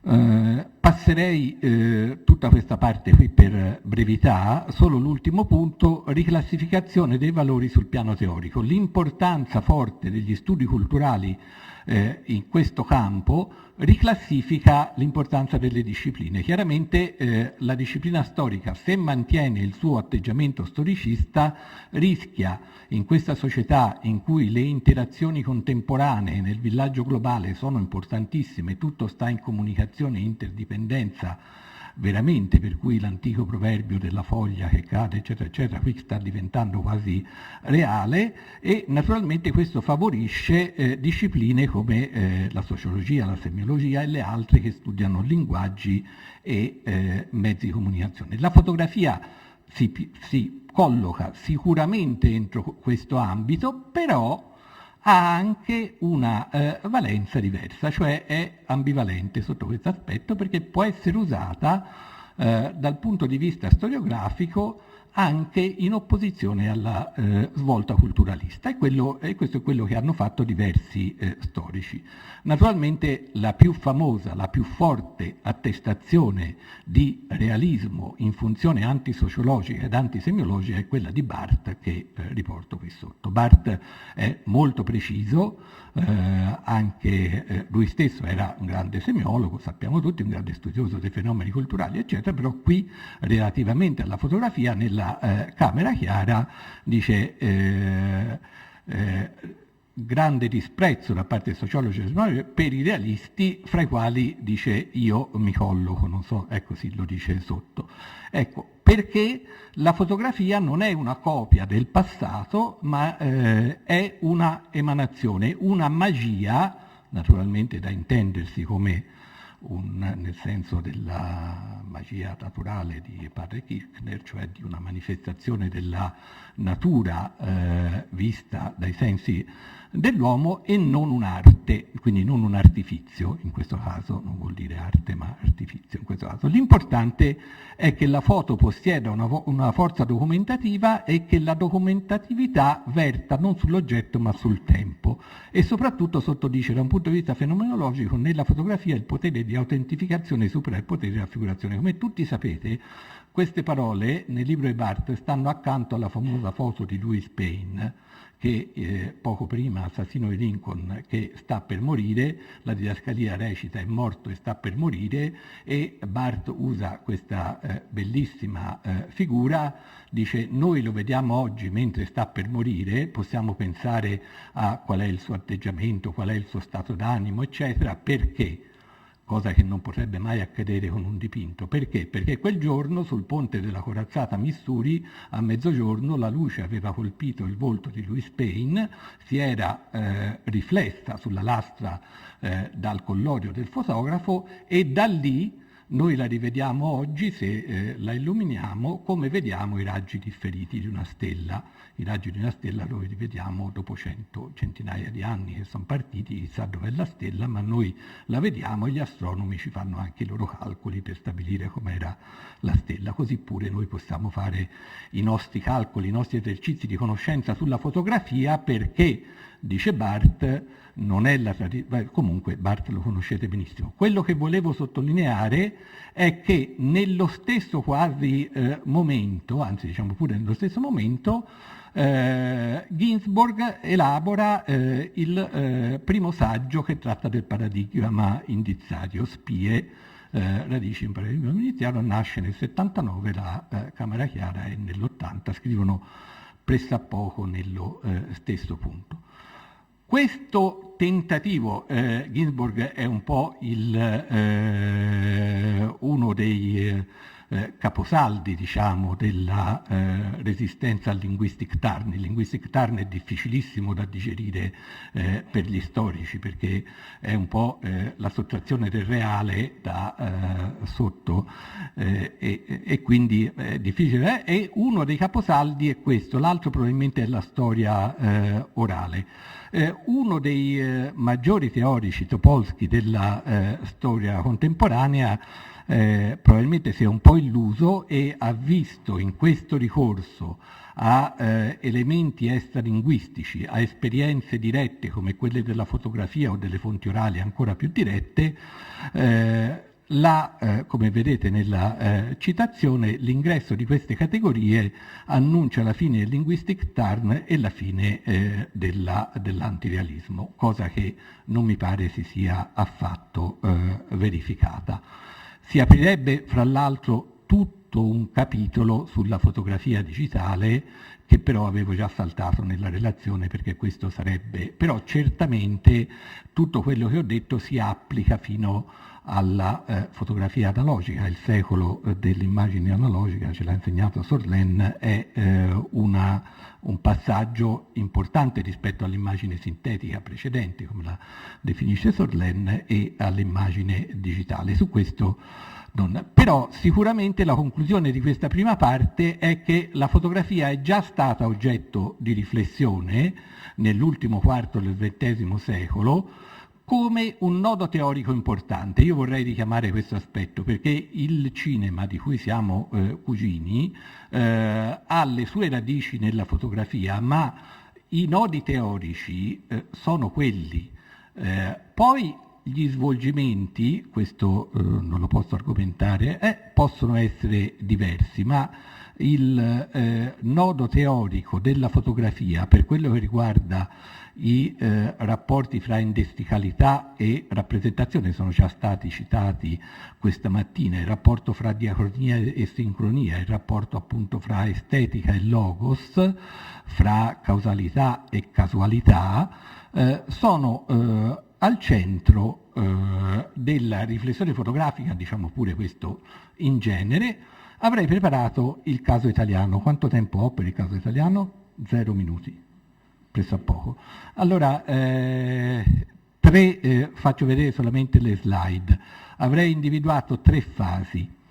La prima fase è questa, che più o meno tutti conoscete, fra il 75 e l'85, l'esplosione della memoria fotografica, bilancio comparativo con l'estero, detto in estrema sintesi. Noi siamo un pochino più arretrati sul piano dell'analisi teorica e della ricerca teorica sulla fotografia come linguaggio, però c'è una particolarità, cioè che questo tipo di periodizzazione, io l'ho vissuta proprio personalmente, quelli che con me non so se hanno avuto la stessa impressione, ma nasce l'interesse per la fotografia nelle grandi mostre, nei grandi eventi fra il 76 e il 77, nasce con le amministrazioni di sinistra delle principali città d'Italia, nasce in un clima in cui si respirava quest'idea che Settimelli un po' ingenuamente aveva messo nella sua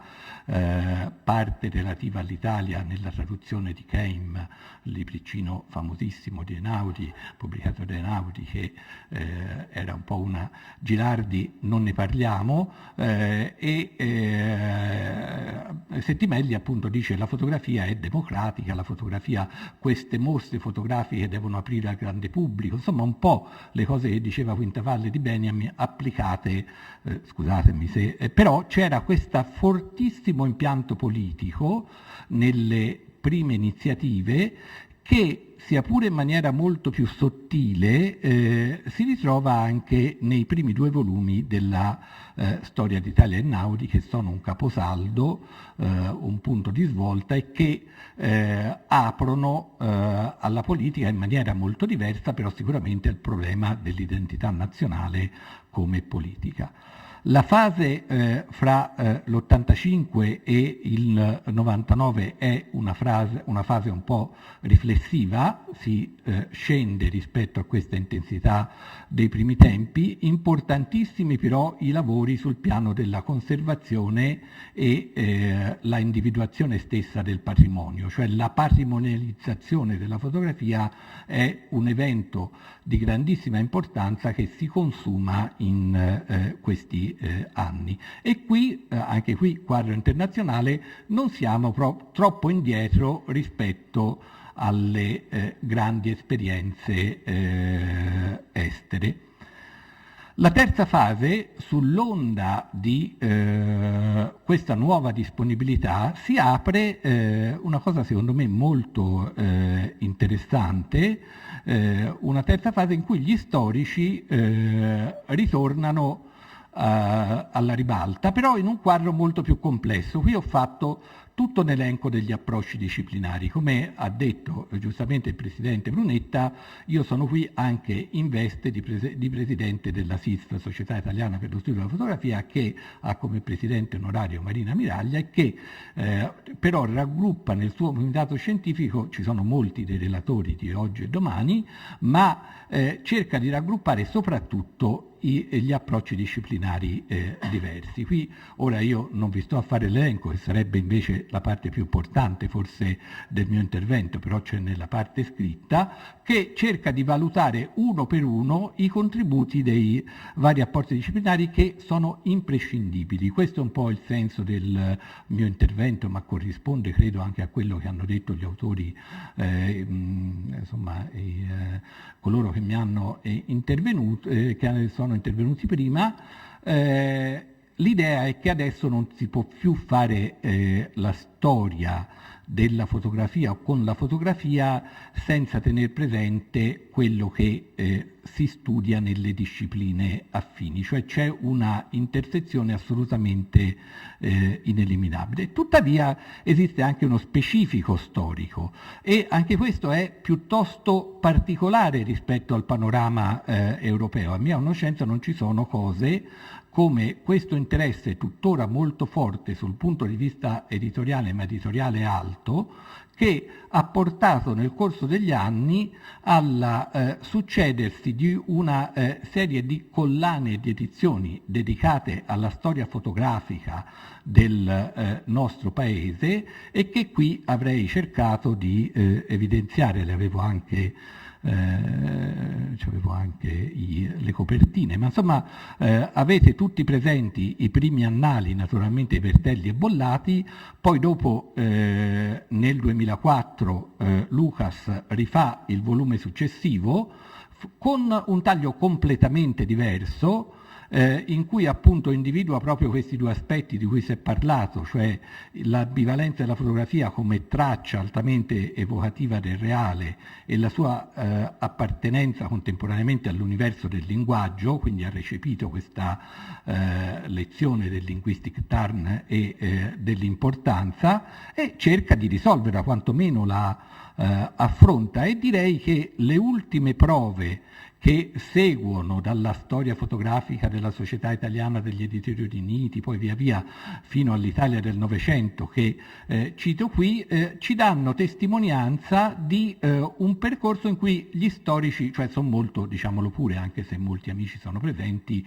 c'è un percorso di arricchimento notevole dalle prime prove. Ci sono non solo storici, ma ci sono anche approcci di altro tipo, e soprattutto gli storici si muovono con un'accortezza maggiore rispetto agli strumenti del mestiere specifici per la fotografia. Ci sono, devo citarli, anche alcuni importanti casi con Dautila e Mignemi di precisazione degli aspetti metodologici in testi che ci guidano proprio al metodo storiografico applicato alla fotografia. Ecco, quindi chiudevo qui dicendo proprio che rispetto a questi problemi teorici appare abbastanza evidente che il lavoro degli storici si è molto affinato, però ancora c'è molto da fare, e la frontiera è questa. Noi abbiamo fatto come Società Italiana un convegno a Noto 2 anni fa, invitando psicologi, sociologi, antropologi, fino ai cognitivisti. Erano per noi questa misteriosa nuova frontiera, un convegno che per certi versi assomiglia a quello di oggi per l'intrecciarsi di tante voci, e credo che questa sia la dimensione giusta. Grazie.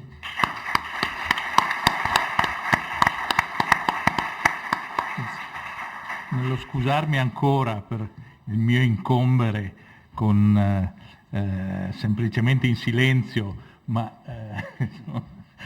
cercando di far rispettare i tempi, passo la parola a Giorgio Olmotti, che lavora nell'ufficio iconografico della Persona, insegna anche storia della fotografia a Torino, e che è autore per esempio di uno dei libri citati in quella storia fotografica degli Editori Riuniti. Ha fatto il boom e ha scritto, si è preoccupato di problemi di storia e memoria, e di come nella storia e memoria entrino i diversi mass media, non solo la fotografia.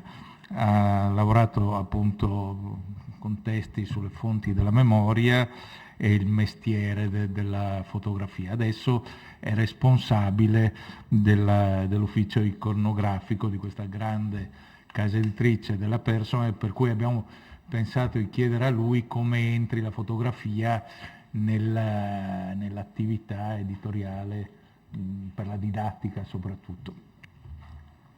Sì, Pearson è il più grosso gruppo editoriale riferito alla didattica internazionale, e i gruppi Paravia, Bruno Mondadori, riferiti appunto sul mercato italiano sono, ancora una volta, non lo dico perché stiamo facendo la pubblicità alle pentole, è l'indice statistico al quale mi riferisco, un indice di una certa consistenza.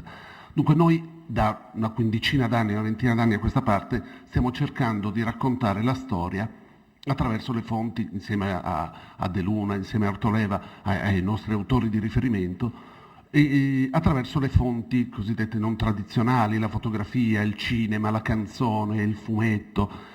È una sfida che abbiamo raccolto una ventina d'anni fa, e con la quale però continuiamo a misurarci se non altro perché sono cambiati i nostri, anche i ragazzi, anche le persone a cui destiniamo i nostri volumi hanno avuto un cambiamento piuttosto repentino. Si parla di nativi digitali a partire dall'ultimo decennio, anche qualcosa prima, e questi nativi digitali sono lo spauracchio di tutti quelli che si occupano di editoria in questo momento. E quando il professor Tomasini diceva nei miei libri di storia c'era testo, Adesso ci sono un mucchio di foto, ecco io credo di portarmi addosso insieme a altri colleghi la responsabilità di tutte queste foto, che certo sono un fatto di mercato, servono ad alleggerire sicuramente l'impatto con la pagina, a renderlo più consueto, perché noi abbiamo una proposta continua, un'attivazione continua del meccanismo critico rispetto alla fotografia piuttosto che rispetto al testo. Però voglio partire da un'esperienza diretta, da un esperimento che faccio da diversi anni, che faccio all'università con i ragazzi, che faccio nei corsi che tengo per i docenti, nei corsi che si fanno, c'è uno tra 2 settimane, con i docenti per cercare di attivare questo meccanismo narrativo offerto dalla fotografia, dal cinema, dalla canzone, dal fumetto, non li ripeterò più, da d'ora in poi sulla fotografia, e di attivarlo sulla base appunto di strumenti critici che sono stati,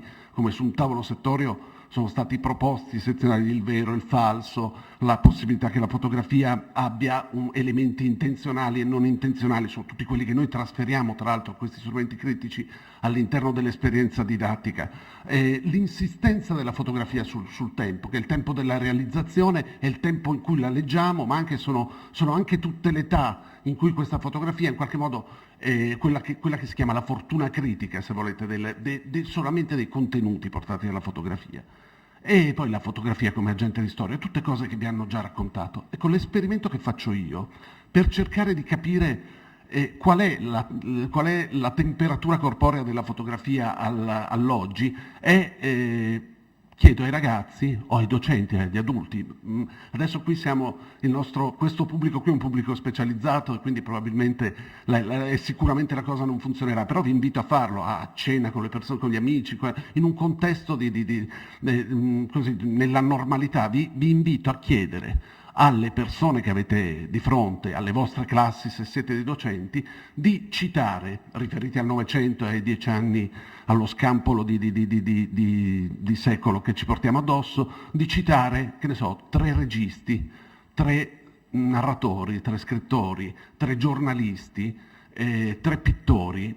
Quando arrivo ai 3 fotografi, c'è la secca, cioè rispetto alla possibilità, non so, può sembrarvi poco verosimile, in realtà è così, addirittura a seconda di dove mi trovo, per esempio se sono a Torino e la GAM ha proposto Mimmo Iodice con una certa consuetudine, allora si muove il meccanismo Mimmo Iodice, qualcuno dice Berengo Gardin, ma spesso si fa confusione poi fotografia e pubblicità, la pubblicità è un'altra delle possibili fonti alle quali attingere, tutto è fonte si diceva. Beh, rispetto a questa cosa qui, quindi ci siamo dovuti porre il problema di una cultura fotografica, di una grammatica della fotografia tutta da costruire non riferita all'utilizzo specialistico, ma riferita al fatto che se questi ragazzi non sono nella possibilità di poter determinare la fotografia come fatto autoriale, c'è pure da dire che la fotografia però è forse il medium che insiste di più nella loro quotidianità. Tutto quello che frequentano di più è per fotografie, per immagini bidimensionali, vedranno un film, forse una giornata, forse riusciranno a leggere qualche pagina, ma dovunque vanno, in qualunque contesto si muovono, hanno a che fare con delle immagini fotografiche.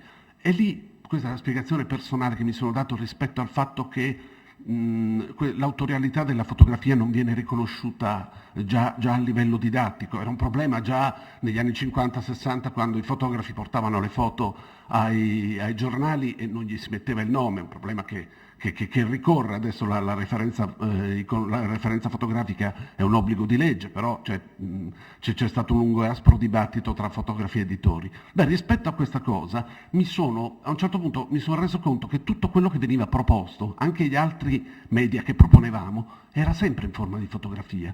Quando gli raccontavamo delle miniature medievali, quando gli raccontavamo la Gioconda di Leonardo, l'autore era Leonardo da Vinci, Monna Lisa del Giocondo, e poi lì c'era soltanto da giocare sul fatto che quella fosse appunto la Gioconda, che invece l'altra fosse la Vergine delle Rocce, due qualità, 2 possibilità narrative per la lezione frontale, fermo restando che non è importante nemmeno a livello legislativo chi avesse fotografato quel quadro. Ma questo racconto sempre per immagini, con una perdita della nozione autoriale dell'immagine, perché così deve essere, perché davvero forse non è importante sapere chi ha scattato la foto della Gioconda, finisce per destrutturare completamente la fotografia come portatrice a sua volta di contenuti autonomi che possono essere gestiti anche dal punto di vista del racconto autoriale. Perché sempre di racconto si tratta? Perché quando facciamo, attenzione, quando facciamo, è interessante l'intervento iniziale sul vero e il falso, quando facciamo quel gioco lì, forse anche perché non siamo riusciti a metabolizzarla questa cosa, che l'opera d'arte nell'epoca della sua riproducibilità ha valenze definite, tendiamo a pensare che se è falsa quella fotografia, allora quel gioco non vale più. Perché forse rispetto all'ipotesi che ci sia un jeans Giorgio Armani sul mercato e ce ne sia un altro venduto per strada con lo stesso nome, noi tendiamo a guardare quello che lo vende per strada, i jeans di suo, la funzionalità del jeans rimane, quello ti copre, ti serve a vestirti, rimane, il nome è lo stesso, quindi anche dal punto di vista dei riferimenti estetici siamo allo stesso livello, la copia è fatta bene, eppure quello che te lo sta vendendo per strada in qualche modo non funziona, non vale come quell'altro, come l'originale. Rispetto al criterio dell'originalità, il rischio è che, e in didattica è un rischio piuttosto consistente, che i docenti ti dicono ma davvero quella foto lì, la foto del miliziano è un dibattito ampio che ancora non cessa, ma davvero le foto che raccontano della liberazione dei campi di sterminio sono foto che sono state riscattate, e allora devi ripartire cercando di riferirti alla storia, cercando di riferirti non al fatto che quella foto sia falsa e basta, ma perché quella foto è stata falsa, perché quella foto è stata rifatta, perché quella foto è stata fatta, perché si attribuiva a quel gesto già il senso della storia, a quella ricostruzione, alla presa del Palazzo Inverno, che pure è stata ricostruita a livello fotografico, e si attribuiva in qualche modo già il battito, il tempo della storia. E questo è il gioco su cui cerchiamo di lavorare nella didattica, attribuire quindi motori, che è importantissimo, quando tu hai davanti una fotografia devi essere nella possibilità di interrogarla, quindi attivare motori critici, prescindendo dall'idea che la fotografia sia portatrice di qualunque verità.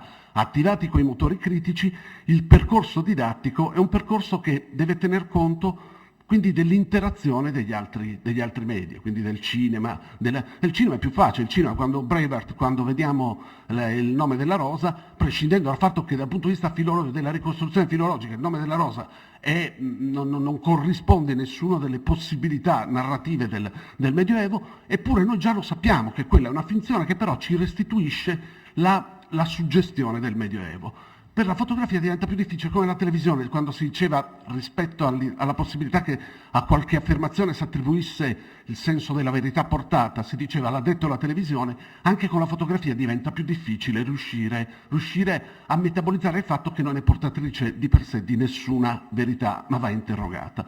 E questo è il meccanismo che attiviamo con la didattica. Abbiamo capito che se l'idea deve essere quella di costruire una grammatica del linguaggio fotografico come consuetudine senz'altro, ma come possibilità critica offerta a chi si avvicina appunto ai temi della storia attraverso la fotografia, allo stesso tempo dobbiamo tener conto del fatto che appunto che questa roba qui è sperimentale. In Italia, lo si diceva prima, in Italia è sperimentale al punto tale che alleggerisco, vi racconto un aneddoto velocissimo e alleggerisco, quindi sono l'ultimo intervento, al punto tale che ero diventato famoso in casa editrice perché proponevo immagini sempre staccate dal riferimento iconico che ci portiamo addosso, riferimento iconico che ormai abbiamo di tutte le epoche. Avete presente? Io guardavo l'altro giorno un numero del 69-70 di Storia Illustrata, c'erano un mucchio di fotografie che ora non saprei ritrovare, di episodi minori, minimi, della seconda guerra mondiale in quel caso, con personaggi, con inquadrature interessanti. Certo era stampato male, i testi non erano nemmeno particolarmente significativi, ma proprio tecnicamente mi sono posto il problema di come si potrebbe realizzare una rivista di quel tipo adesso. Ora ci sono i tempi del mercato che non mi consentirebbero senz'altro di fare come ho fatto quando abbiamo fatto il boom, e per 2 anni ho girato gli archivi, ho contattato Sellerio, Berengo Gardin, ho attivato una serie di rapporti di lavoro che poi sono diventati di amicizia, Rispetto alla possibilità in accelerazione che tutto venga raccontato per icone, perché questo è il modulo nostro espressivo narrativo, e rispetto al fatto che i ragazzi con cui ci misuriamo nella didattica hanno un'intelligenza visuale che a noi è totalmente negata. Loro, quando accendono il telefonino, imparano a utilizzarlo guardando nel display. Noi, per far funzionare il telefonino, usiamo il libro delle istruzioni. C'è un divario mica da poco. Lavorano per icone, quindi svellendo tutto quel meccanismo di altre piccole foto che noi ci portiamo dietro come supplemento di verità. E quindi l'aneddoto è che io appunto, quando mi chiedevano Marx, non davo più il ritratto col barbone, ma davo Marx in bicicletta che gira per le strade di Bonn da giovane. Quando mi chiedevano appunto le varie immagini, cercavo sempre di costruire dei percorsi diversi perché nella pagina ci fossero contenuti altri proposti oltre al testo dalle immagini. E quindi quando si tratta di illustrare l'attentato dell'Arciduca Ferdinando a Sarajevo, propongo la foto, c'è una foto di questa cosa. Noi di solito nei libri di scuola l'attentato all'Arciduca Ferdinando a Sarajevo, 1914, quello che scatenerà il casus belli che attiverà la prima guerra mondiale, e viene raccontato con la copertina della Domenica del Corriere, ci sono proprio dei moduli narrativi fissi, oppure con delle immagini grafiche dell'epoca di cronaca che raccontano questa roba. Io trovo la foto è una foto girata con i tempi, con i mezzi di allora, proprio con i tempi, nel senso, cioè la macchina fotografica aveva dei tempi diversi, una gestione diversa proprio dell'apparecchio. Nella concitazione un fotografo scatta una foto, nello sfondo si vede la carrozza, si vede l'auto con l'Arciduca Ferdinando, la moglie, e si vede un mucchio di gente, un armigero, in primo piano c'è una donna in una veste bianca che è terrorizzata. Mando questa foto in redazione, dico guardate, questa qui, mettiamo questa, è un racconto diverso, la didascalia che se ne ricava è lo studente serbo Gavrilo Princip, vestito da donna, attenta alla vita dell'Arciduca Ferdinando, perché la novità a quel punto dove in qualche modo il punto centrale della narrazione era la donna, e per una consuetudine quello che è al centro è quello che sta raccontando. Ecco, questo io rispetto alla possibilità data da questo incontro, data da queste giornate veneziane, proprio in riferimento al boom. Noi il boom l'abbiamo presentato nel 96 a Piazza San Marco, abbiamo presentato tutta la collana, e con Berengo poi ce n'è con Berengo Gardin, che è uno dei massimi fotografi italiani, senz'altro il più testimoniato dal punto di vista editoriale. Ce ne siamo andati, poi io e lui mi ha portato dietro San Marco a vedere un negozio. Questo negozio aveva un'insegna che, mettendosi di sguincio, e ancora faceva leggere, era stata sovrapposta l'insegna recente, ancora faceva leggere Berengo Gardin. Berengo Gardin è ligure, è nato in Liguria e vive a Milano, però lega la sua produzione, molti lo credono veneziano, proprio perché lega una parte significativa del suo racconto per immagini a Venezia, e mi ha fatto vedere il negozio dove per un certo periodo della sua vita, negli anni 60, è stato appunto attraverso quell'insegna. Io credo che queste giornate qui servano proprio a sollevare questo velo che c'è sulla memoria della fotografia come agente di storia, come possibilità narrativa, come strumento di lavoro per chi si occupa di storia, per chi si misura con la memoria. Grazie. Grazie.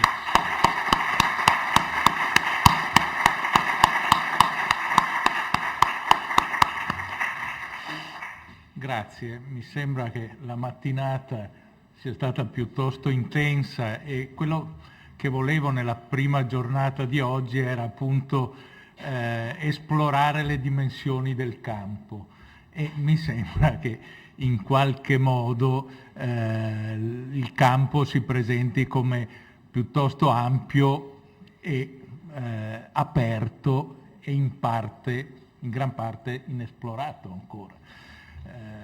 Però delle connessioni e dei dialoghi credo appunto che un convegno come questo li possa riaprire o rifacilitare.